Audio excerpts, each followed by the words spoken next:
College में गर्मियों की छुट्टियां होने पर राधिका और रोहन अपने दोस्त मनोज और शिल्पा के साथ परिवार के पुराने फार्म हाउस पर घूमने जाने का प्लान बनाते हैं।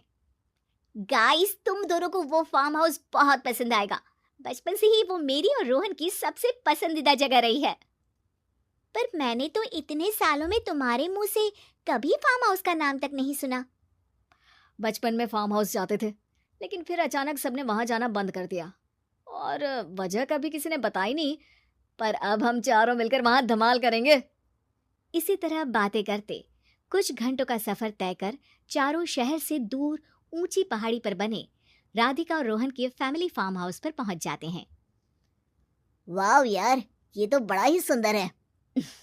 पूरा घूमोगे तो और अच्छा लगेगा, लेकिन उससे पहले सब फ्रेशन अप हो जाओ, फिर साइट सीइंग के लिए जाएंगे। राधिका और रोहन अपने अपने कमरे में चले जाते हैं, लेकिन मनोज और शिल्पा घर में घूमने लगते हैं, जहां शिल्पा की टक्कर हॉल के बीचों बीच रखी एक पुरानी लकड़ी की कुर्सी से होती है। आह, लग गई रे माता, इस कुर्सी को बीच में किसने रखा हुआ है? अरे तेरे स्वागत के लिए भूत ने रखा होगा। ओए, तुझे बात हंसी आ रही है? जब खुद टकराएगा तो पता चलेगा।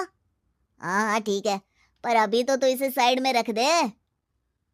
शिल्पा कुर्सी को एक कोने में रख देती है और वो दोनों भी अपने कमरे में चले जाते हैं, जिसकी थोड़ी देर बाद चारों बाहर घूमने निकल जाते हैं। इसी तरह रात हो जाती है। फार्म हाउस में वापस आकर वे लोग सीधा सोने चले जाते हैं। आधी रात को मनोज की नींद खुलती है। बड़ी तेज प्यास लगी है, पानी साथ लेकर सोना चाहिए था। हाँ, अब रसोई तक जाना पड़ेगा।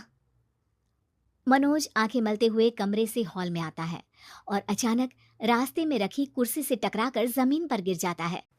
अरे मर गया रे दादा।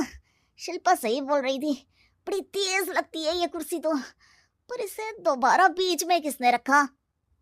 मनोज एक बार फिर उस लकड़ी की कुर्सी को कोने में रख पानी पीकर कमरे में चला जाता है। अगली सुबह जैसे ही चारों की नींद खुलती है तो उन्हें अपने बेड के पास साइड टेबल पर चाय का कप रखा मिलता है, जिसे देख वो खुशी खुशी चाय पीकर तैयार होकर कुछ देर बाद हॉल में मिलते हैं। थैंक यू यार राधिका, मुझे नहीं पता था कि तू इतनी अच्छी चाय बनाती है। वैसे मुझे उस बेड टी की बहुत जरूरत थी। ये और चाय, अरे इसे तो पानी तक उबालना नहीं आता। मतलब तूने हमारे लिए चाय बनाई क्या दोस्त? अरे चल पागल है क्या, इतना भी प्यार नहीं है मुझे कि तुम्हारे लिए बेड टी बनाऊं। चाय पर ये चर्चा करते हुए मनोज जैसे ही पीछे मुड़ता है तो एक बार फिर लकड़ी की पुरानी कुर्सी से टकराकर उस पर गिर जाता है। हाय रब्बा, अरे चाय छोड़ो, पहले ये बताओ कि इसे बार बार बीच में कौन रखता है? कल रात ही मैंने इसे साइड किया था। तुम पहले ये बताओ कि चाय किसने बनाई थी? सबकी बातों को कुछ देर ध्यान से सुनने के बाद राधिका हैरानी से कुर्सी की तरफ देखने लगती है। भूत दीदी। राधिका की बात सुन आपस में झगड़ रहे सारे दोस्त शांत हो जाते हैं। क्या बोला अभी तूने? अरे पर अब वो यहाँ कैसे हो सकती हैं? क्यों नहीं हो सकती? हमने यहाँ आना छोड़ा था, पर उन्होंने तो घर नहीं छोड़ा ना। और याद करो, ऐसे बेड के पास कप रखना और कुर्सी को कमरे के बीच में रखना, ये सब वही तो करती थी। ये तुम दोनों किसकी बात कर रहे हो? अरे जो भी हो, कुछ अच्छा तो बिल्कुल नहीं लगता। अब देखो, डरने की कोई जरूरत नहीं है। वो सालों से इस घर में रहने वाली भूत दीदी है। वो बचपन से ही हमारे यहाँ आने पर एक बड़ी बहन की तरह हम दोनों का ख्याल रखती हैं। ओए, पगला गया है क्या? शिल्पा, मुझे यहाँ नहीं रहना, तू भी मेरे साथ ही चल। ये दोनों तो पागल हो गए हैं। जहां मनोज डर से वापस जाने की बात कर रहा होता है, वहीं शिल्पा अपने फोन में बिजी होती है। क्या तुम्हें यहाँ की सिचुएशन समझ में नहीं आ रही जो फोन में लगी हो? जिसे जो करना है करो, मैं तो जा रहा हूँ। मनोज हड़बड़ाहट में अपने कमरे की तरफ जाता है, जिसके साथ राधिका और मोहन भी उसे रोकने के लिए पीछे पीछे जाते हैं। लेकिन शिल्पा, वो तो अभी भी फोन में लगी रहती है।